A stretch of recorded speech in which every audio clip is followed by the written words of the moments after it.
আসসালামু আলাইকুম বন্ধুরা, আমি আমার নিজের লেখা এবং নিজের সুর করা একটা বাস্তবিক সঙ্গীত উপস্থাপন করতে যাচ্ছি। আশা করি আপনারা শুনবেন এবং মন্তব্য করে জানাবেন কেমন হয়েছে।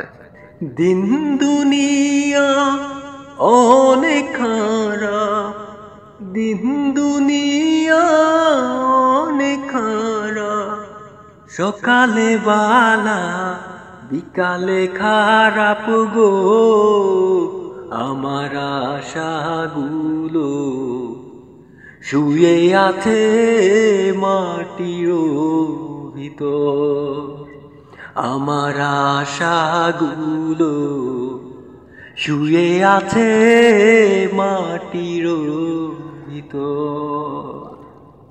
মাফ করে দাও ও গো আল্লাহ, মাফ করে দাও ও গো আল্লাহ, এই দুনিয়া মিছে মায়া গো, আমার আশাগুলো শুয়ে আছে মাটির ভিতর, আমার আশাগুলো শুয়ে আছে মাটির ভিতর। অনেক ধন্যবাদ বন্ধু, এতক্ষণ আমার সঙ্গে থাকার জন্য।